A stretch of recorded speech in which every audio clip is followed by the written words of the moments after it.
Rise and Energize Her morning show is brought to you by Mogul TV Global Network, the #1 streaming TV network for positive programming in the Mid-Atlantic. To learn how you can energize your business and brand with media, visit www.themogulchannel.com. She's that uncommon wife, divine set apart. Moves with that power, yeah, she leads with her heart. Soft, but she's solid, love wrapped in light. Black woman magic, yeah, she shines so bright. She knows her words.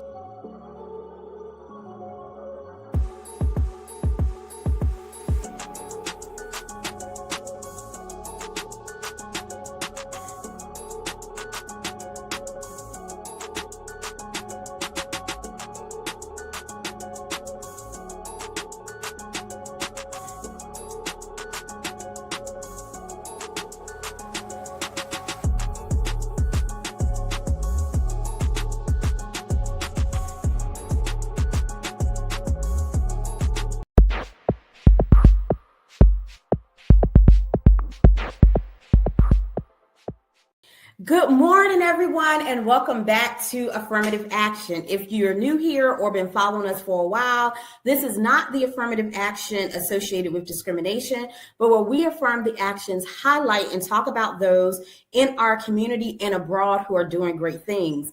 As you know, for the month of April, we talked about everything wellness, mental health care, menopause, as well as today we're going to talk about skincare and some things that we could be doing as we prepare for the summer months and this heat going up to 80, 90 degrees and above.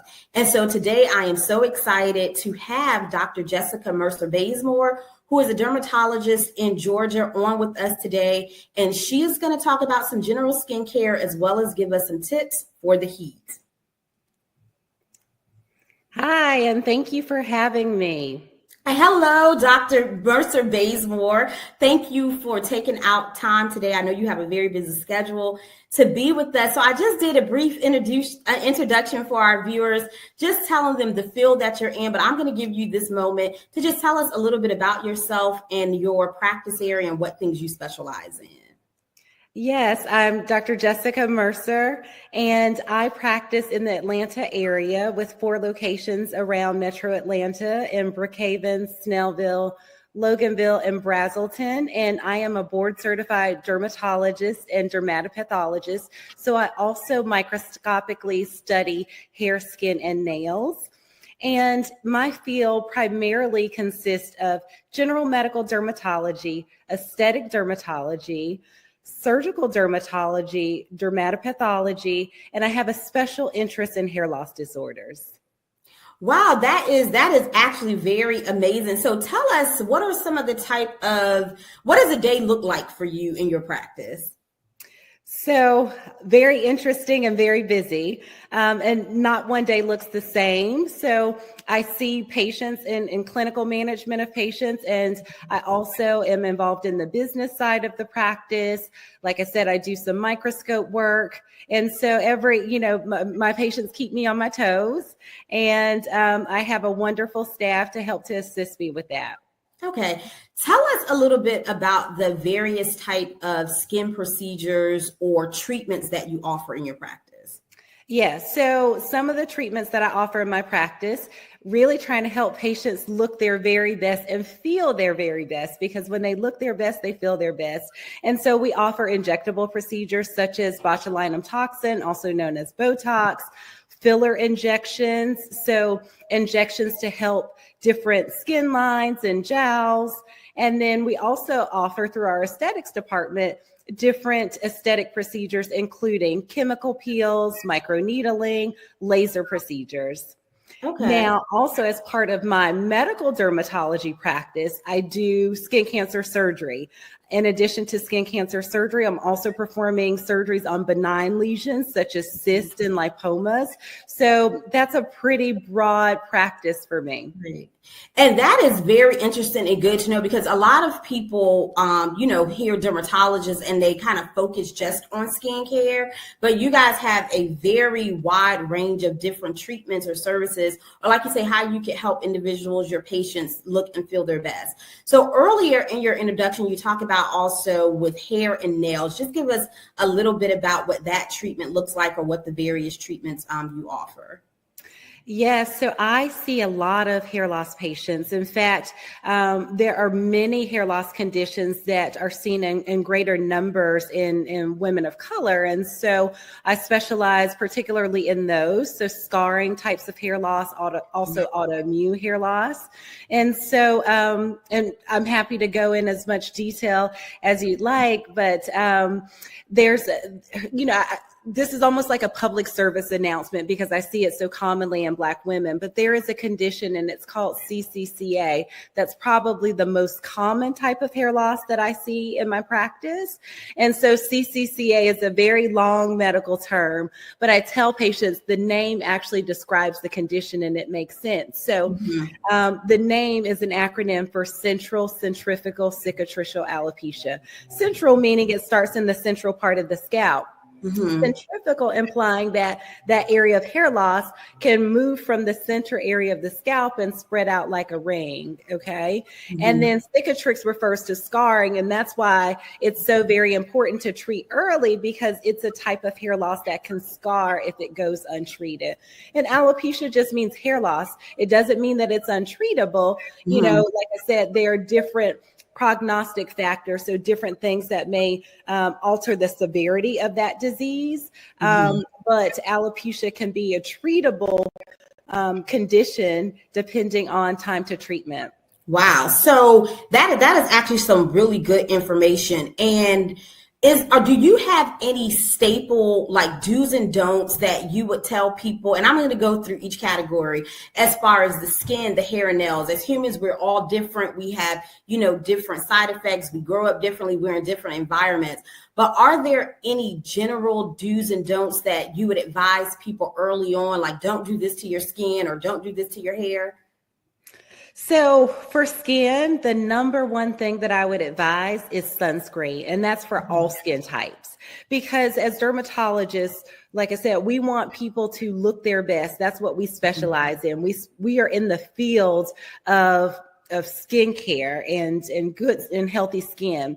But it starts with prevention. And so, one of the myths that I want to dispel is that patients of color don't need sunscreen. Well, it's a myth because, yes, melanin in our skin can be protective against some sun-induced conditions like skin cancer.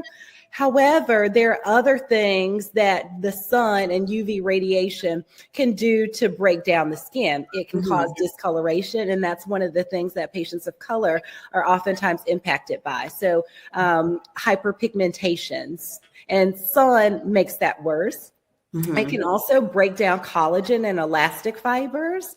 So that leads to wrinkling and aging of the skin. And so sunscreen is vitally important for patients of all skin types. So if that is the one thing that I want to go away with, it's that. And I tell my patients, just let it be part of your daily regimen. So you brush your teeth, you wash your face, you put on your sunscreen. You don't even consider what the weather is outside, whether it's snowing or whether it's raining, because UV comes through the clouds and it reflects off the snow and the concrete. So you just want to make sure it's just part of your daily regimen so you stay protected. And that is some really good information because for myself, I do it a lot, use the sunscreen during the summertime, but other than that, I don't use it. So I'm going to start including that in my daily regimen of all 4 of the seasons. Yes. So find a moisturizer that you like that has the SPF already in it.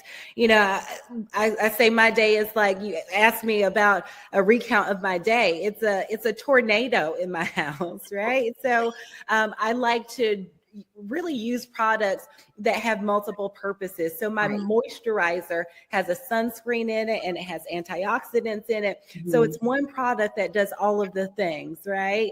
And so you just find one that you like, SPF 30 or above, and just make that part of your daily skincare regimen. Okay. So listen, guys, you guys heard it directly from Dr. Mercer. We all will now be including sunscreen in our daily regimen. Jessica, and just briefly, what about hair or nails, especially for, now we do have a pretty wide audience, but I do find for a lot of times women of color, sometimes we don't know early on the do's or don'ts in regards to our hair and nails. So tell us, if you have any staples, what is your advice on that? Yeah, so the biggest thing I will say about hair is that within the social media community, there's this word called protective styles. And so I consider it to be such a misnomer. And I say that because it has given a false sense of security to many patients that certain styles are protective and help their hair. But oftentimes they can be styles that contribute to different types of alopecia, such as traction alopecia. So some of these styles include braids and weaves. And so, I typically say I'm not against doing any of these styles. It's just like any other doctor would tell you, you want to do things in moderation, right? So it's not that you can't have a dessert, but don't eat, chocolate cake every single night. So Same thing with some of these styles that we've labeled as protective styles. So it doesn't mean that you should not do them, but do them in moderation. So you want to alter any tension on your hair. So if you're doing braids, you want to take those out after 4 to 6 weeks and then try a different style where you're not having tension in the same areas. So again, moderation is key when it comes to hair.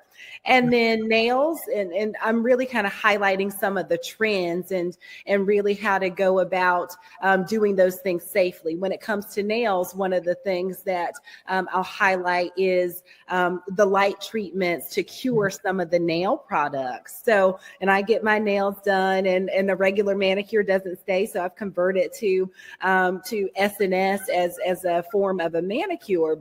But there are quite a few patients who may be allergic to acrylates. So if you notice any redness or itching of your nails, you might fall into that category.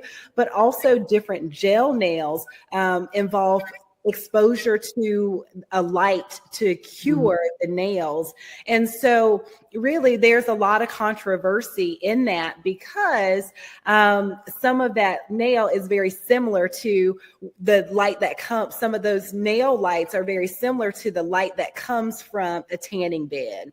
And so we know when it comes to tanning beds, those increase your risk of melanoma by 70 fold compared to the normal population who has not done those procedures and had that type of exposure. So, again, do things in moderation, but I certainly want to put a PSA out there about some of those hairstyles and also light procedures. Right. So listen, ladies, we love to look good. I know we do, but we got to make sure we're doing it in moderation and in a way that we are, staying healthy and really protecting ourselves for real.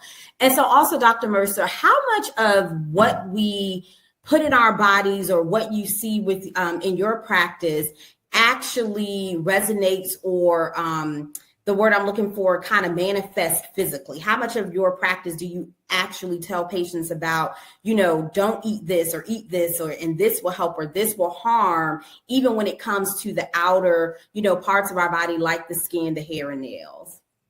Well, I always say the skin is really just a window to everything that's going on the inside. So your skin will look its healthiest when internally you are your healthiest. So just like any of your other physicians might recommend, you want to eat a healthy, balanced diet. Again, things in moderation. So there's really nothing that I eliminate from my diet. I eat all sorts of proteins, beef, fish, chicken, pork. I eat all sorts of proteins, but again, doing those things in moderation, limiting fats and sugars and carbohydrates, drinking lots of water. So when you are your healthiest self, your skin reflects that. Okay. Awesome. And so I know sometimes when we're getting dolled up or we're talking about hair cells, we're talking about nails, those are our outer things. But if we're not healthy on the inside, you can put makeup on all day. But when you take it off, you still want to have beautiful glowing skin. When you go take the acrylic or the gel off, you want to make sure that your nails are, just as healthy. And I think that's something that's really important for our society now, especially with so much social media that press looks. That we need to continue to remind people that it really starts from the inside out. And so I know you touched upon the sunscreen and making that a daily regimen. What are some more things as far as our skin, hair, nails that you maybe could suggest as we are preparing for the weather change? Or do you kind of feel like what you do in the winter, fall, spring, summer, it kind of stays consistent? Well, there are some things that are consistent, but, one of the things that I'll highlight since we're talking about summer, you mentioned I'm in Georgia. So our nickname, specifically Atlanta, Hot Lanta, right? So we deal with the heat and humidity, especially as the summer approaches. And so one of the things that happens when you deal with heat and humidity is sweat. Well, what's the impact that sweat can have on our skin? So particularly the skin folds. So one of the common things that I see in my clinical practice is a condition that's called intertrigo. And intertrigo is a yeast rash that is seen more commonly in women in the skin folds. So under the breast, also under the belly, the pannus, we call it. So really trying to keep those areas as dry as we can as the heat comes. And so things that we recommend after you get out of the shower, make sure you're drying completely in those skin folds. Even if you need to use things like a warm blow dryer, not too hot, but a warm blow dryer to ensure that area is dry. There are also some antifungal powders over the counter that can be recommended for women who are very large breasted. Even using sometimes panty liners or other strips of cotton to keep that area dry so that it will absorb that excess moisture. Those are some of the things also that you want to be prepared for during the summer. Okay, those are some really good tips and things that you, for most obviously women, we already have in the home. So that is good to know. Also, earlier you mentioned about skin cancer. So I know you do, and correct me if I'm wrong, you do participate in like community activities where you guys do skin screening, if that's the proper term. Yes. Tell us what does that all entail? Yes. So I do that within the community for volunteer efforts, and I do that in my private practice as well. So a full body skin check, you come into the exam room and we get you completely undressed. And I'm literally checking your skin head to toe, starting with the scalp, feeling and examining your skin, your face, your neck, your trunk, extremities, and looking for different evidence of skin cancer. So the most common types of skin cancer are basal cell and squamous cell. And so basal cell and squamous cell may present as a pink or scaly spot or a non-healing area that bleeds easily. So I tell patients those are clues and you want to be on the lookout for those types of symptoms. Okay. So the type of cancer that we worry about the most is melanoma. And so melanoma typically is an irregular dark mole. And so we use a mnemonic A, B, C, D, E. Okay. So A means when you're looking at a mole, you want to look for asymmetry. If I look at both sides of the mole, do both sides look the same or do they not? So that could be a clue to asymmetry. B is borders. So you want your moles to be nice and round, not jagged or irregular. C is color. And so color, you want moles to be a solid uniform color. So if you have a mole that's multiple colors, part of it pink, part of it brown, much darker or even much pinker than your other moles, that's a real concern and you should bring it to a dermatologist. Okay. Yeah. And so to complete the mnemonic, D is diameter. So you want that mold to be smaller than a pencil eraser. And then E is evolution. So anything new, anything changing, you want to bring it up to your dermatologist. So, and it's perfect segue. May is actually Melanoma Awareness Month. So it's a perfect opportunity for us to be discussing this. So like I said, it can be an abnormal dark mole. Very rarely they may be pink. And melanoma, I mentioned patients of color and some of the unique things that, unique considerations. Well, we don't see melanoma on the skin as often. When we do see melanoma in those patients, the most common locations are the palms of the hands, the soles of the feet, and streaks in the nail. So, you want to definitely pay attention to those areas because not many people are looking at the bottom of their feet on a regular basis. Right. So you want to certainly be conscious of checking those areas. And if you have any dark streaks in the nail, especially a solitary, very dark streak, then that can be a real concern and you want to bring it to the attention of a dermatologist. Wow, that is like literally amazing information. Can you give us that acronym again? Yeah, so it's called the ABCDEs of melanoma. Okay. Asymmetry, border, color, diameter, and evolution. Okay. Well, again, I wish we had more time. We are definitely going to have you on again one day in the future. And maybe one of these days we'll be able to host a virtual wellness summit and have, more time for us to really go into some detail, because I think these things are so important. And this information is important to get out to the community so that people can ask questions and people could know what to look for before it actually has fully manifested. And by the time they're at their doctor, they're coming to you, things could possibly be in a further stage or in a worse stage than it could have been had they known information or knew what to pay attention for and took some more preventive steps. So tell us one more time all of your locations, and if you have any social media tags, and your information also will be definitely pinned for people to be able to contact you who are in the Atlanta area or traveling down there who maybe want to stop by and visit or make an appointment. But just give us some of your contact information, please. Well, yes, thank you so much for having me. And I'm very happy to share. My practice is Georgia Dermatology Partners, and I am Dr. Jessica Mercer with locations in Snellville, Loganville, Brazelton, and Brookhaven, just outside of Atlanta. I'm on social media as Derm Doctor, that's Dr. Jessica Mercer. Okay. Well, Dr. Mercer, once again, we appreciate you for taking time out of your busy day and giving us such great information. And I definitely hope to have you on and talk to you again soon. Listen, we hope you have an amazing and wonderful day. I know, like you say, your day is very busy, but we definitely, again, thank you so much for coming on today. So my pleasure. Thank you. Thank you. So everyone, listen, you heard some great tips today directly from Dr. Mercer. If you're in the Atlanta area, please check her out. She gave us her social media info as well. And before I let you go, do not forget, May 24th, 2025, it is happening. The Know Your Right Summit in Norfolk, Virginia is happening. That information is pinned somewhere on this screen.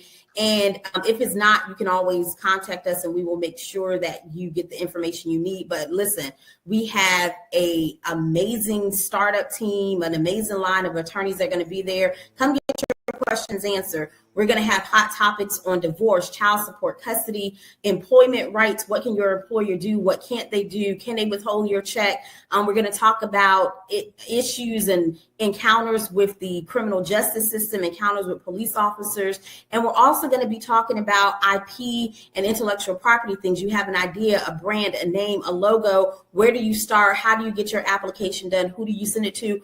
Right there on May 24th of 2025, the Know Your Right Summit is coming your way. We definitely hope that you could join us and we'll be providing more information. Well, everyone, I hope you have an amazing and wonderful Wednesday. Continue to do whatever it is that you need to do to stay positive, keep yourself hydrated, keep yourself healthy, and keep your mental stability on point. Stay grounded and have a wonderful day and week.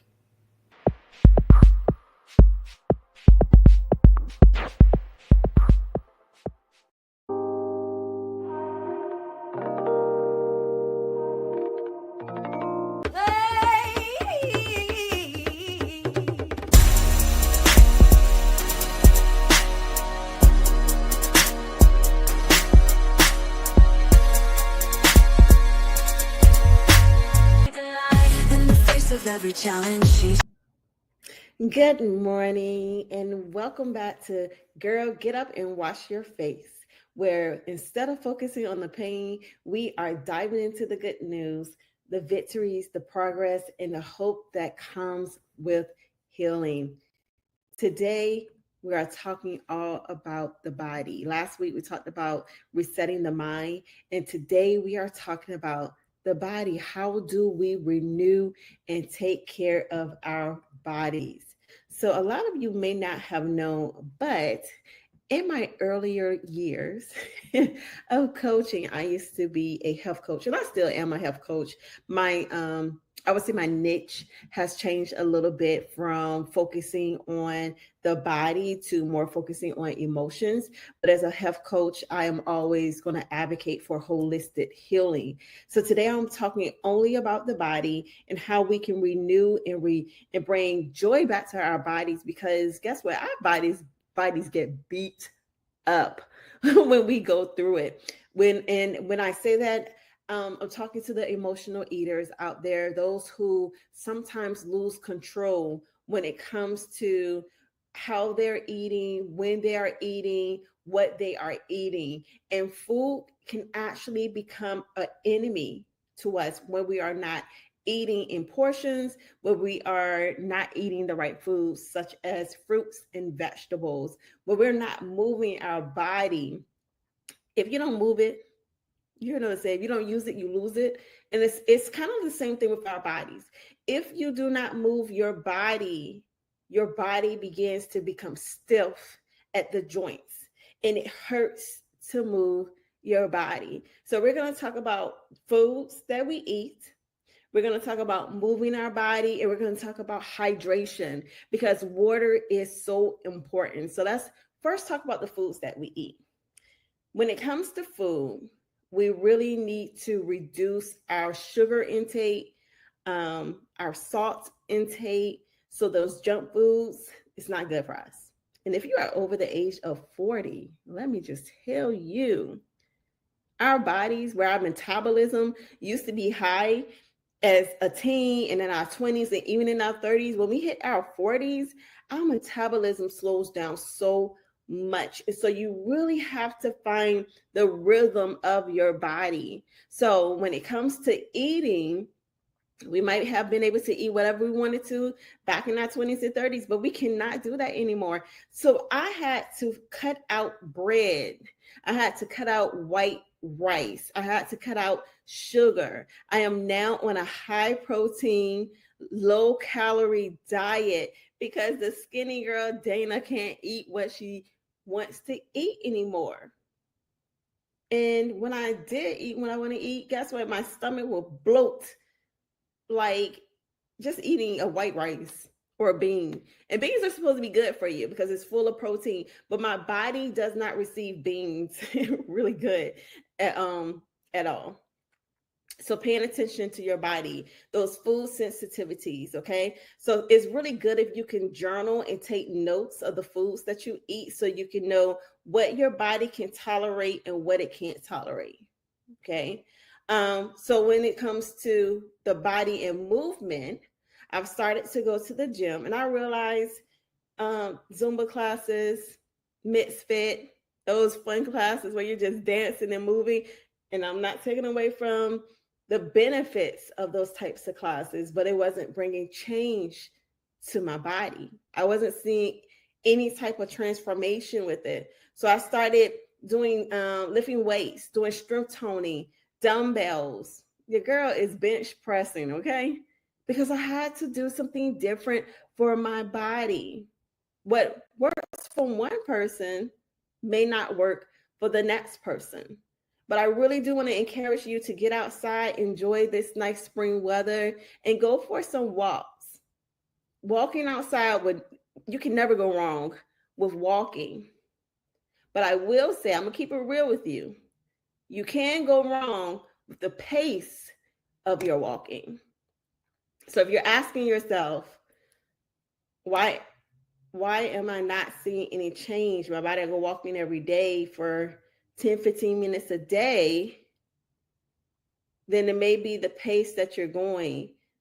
or you may need to increase your walking time. Honestly, you should be getting about 10,000 steps in a day. And I promise you, it sounds like a lot because it is a lot, but that's what our body needs. That's what we need. So you got to move your body. But any type of movement is better than no movement at all. So if you do need to go to those Zumba classes, if you do need to go to the dance classes, by all means, do it because your body is screaming at you, telling you to get up. Get away from the TV, get away from social media, TikTok, Facebook, and just move your body. And if you don't want to go outside or go to the gym, get a hula hoop, get a jump rope, get some workout equipment that you could put in a home gym and just move your body, okay?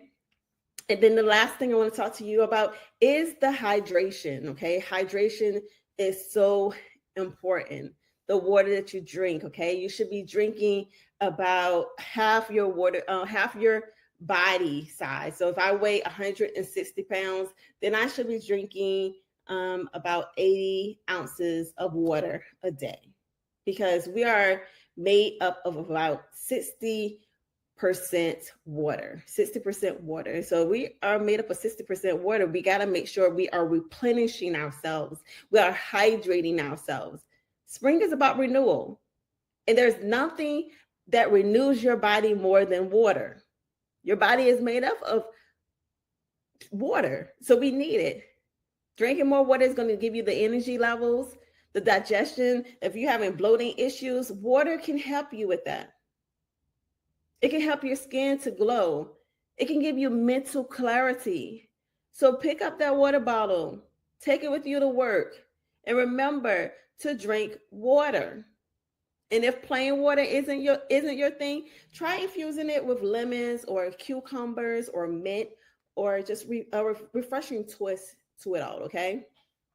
So water, move your body, and eat nutritious food.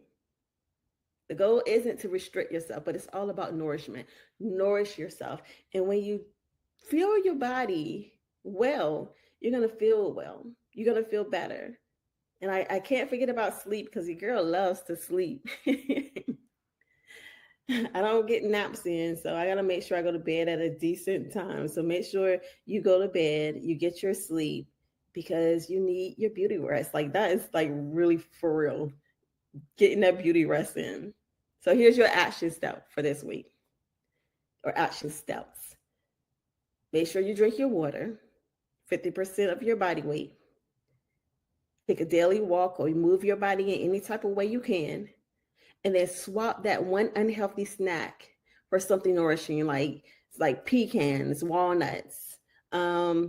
Greek yogurt is really good. I just started eating cottage cheese. I just always felt like that was for old people, and your girl eating cottage cheese now. But whatever you commit to, that'll be something that's going to help lead you to a big result, because small steps leads to big results. So girl, get up and wash your face, and thank God that you get another chance to rise, reclaim, and renew your strength. I will see you next time.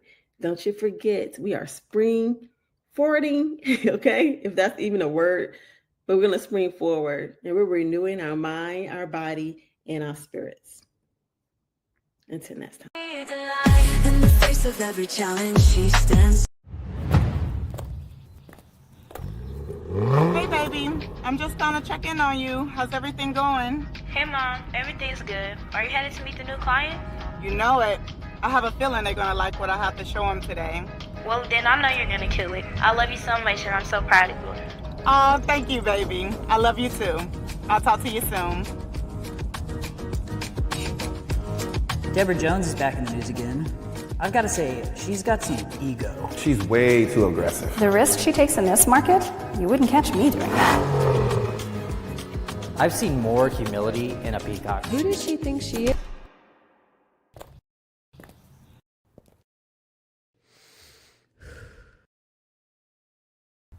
Deborah's integrity and honesty shine through in every transaction. Her dedication to the client is unmatched. She is really a visionary. always one step ahead in the market trends. You'll never work with a more dedicated and resilient agent. I love you so much, and I'm so proud of you. Hi, I'm Deborah Jones, broker owner of Dominaire Realty. My mission is to elevate your real estate experience through personalized solutions guided by integrity. So call me. Now is your time to shine.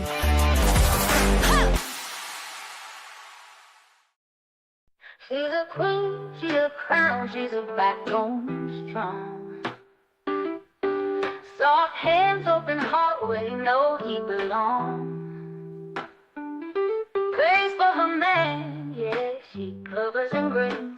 Built for the storm, but still moves with grace. She's the calm in the fire, the peace in the fight. Holds them down strong, but keeps it real like got that Proverbs glow. Yeah, she walks in the light, ain't just his whip, she's his whole appetite. She's that uncommon wife, divine set apart. Moves with that power, yeah, she leads with her heart. Soft, but she's solid, love wrapped in might. Black woman magic, yeah, she shines so bright. She knows her worth, she knows her call.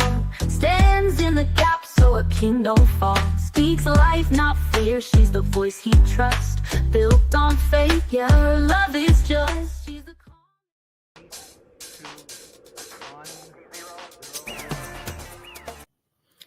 All right, so welcome to Healthy Chats with your host, Carleeka Basnight-Menendez. Yes, all of that. And today we're going to be talking about managing pollen allergies. Spring is in the air. I don't know about you all, but all of the things when you go in Lowe's, all of the amazing, beautiful flowers and things to get your yard and your gardens and everything just looking so beautified after fall and winter seasons are passing by us. But I don't know about you, but I know here pollen is crazy right now, but we know allergy season is coming upon us, and for some we're already seeing pollen.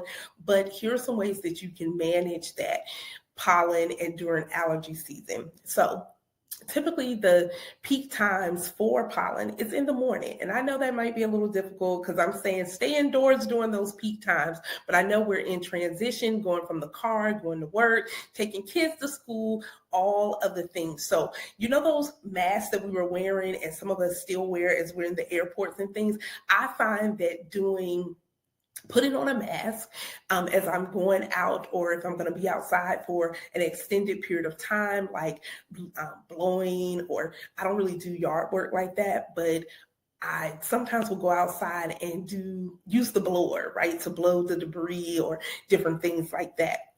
Don't ask me for any tips on that because, like I said, your girl don't work in the yard like that, but you can stay indoors during those peak times. And on windy days, right? Keeping your windows indoors closed. Another thing is invest in high efficiency particulate air filters for your home that's going to help clean your air, and using them in your air conditioning system. And this will help trap the pollen and improve your indoor air quality. I also find that air purifiers, and if you need a humidifier at night, just the change in season is messing with your nasal passages. We're finding more respiratory with breathing and headaches and different things. Check the air quality in your home. Then shower and change clothes after you come out from outside. Have you ever told your kids, like, oh, you smell like outdoors, right? Well, after spending time outside, go ahead, shower and change immediately. And this is going to remove any of the pollen particles that may be on your body that you don't even see. I went out on our patio the other day, and the glass table filled with pollen, right? I was like, I'm not even going to hit the cushions because I already know that pollen particles are there. And so this just helps reduce your exposure and prevents bringing pollen into your home. And we know that you're not going to alleviate all of it, but we're just giving some preventive measures and ways that you can improve and cut down on how much pollen you're actually tracking into your home.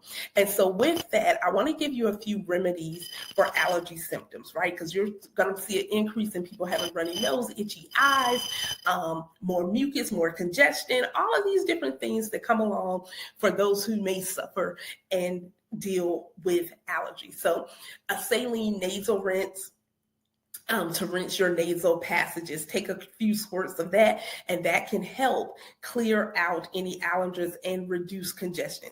Now, none of what I'm saying is inclusive, so you need to know your body, know what's going to work for you, and these are just some tips that you can do that are more natural entities versus even taking some allergy pills, but you do what works for you, okay?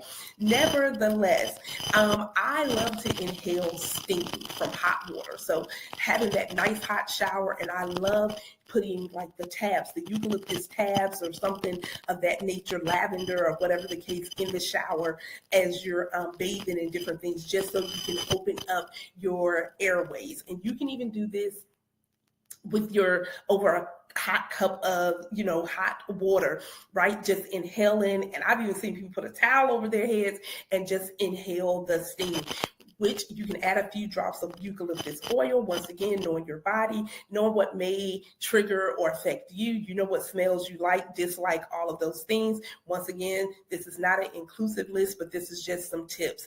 And so this may help relieve nasal congestion and soothe irritated airways, right? That's one thing a lot of times we don't even realize how much pollution, how many things just irritate our nasal passages and airways. And so that's a good way as well. Get some local real honey, right? Get some local real honey, and this can also help build immunity along with, over time, right?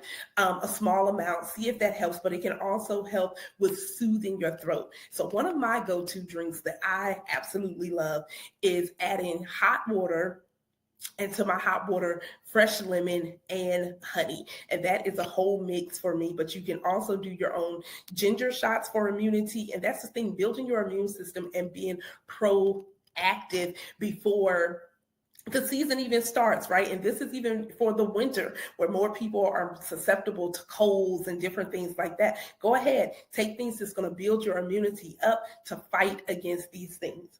Apple cider vinegar. They say, you can mix a tablespoon of apple cider vinegar in a glass of water and drink it, and it may reduce mucus production and relieve symptoms. And we know apple cider vinegar is good for so many things, right? Ginger tea. It has the anti-inflammatory properties, and so this can help alleviate allergy symptoms and soothe your throat. Now, my kids say I am a ginger fanatic. You all, when I do my green juices, and I have to share a video one day of my juicing, but I love juicing my green juice, but I love ginger. I just love the spiciness of it and different things. But nevertheless, you can make use some hot water, some ginger, lemon, and honey, and it makes a great mix, soothing. It's just really good, and I like to drink it first thing in the morning. Another thing, if you're a tea drinker like me, okay, peppermint tea.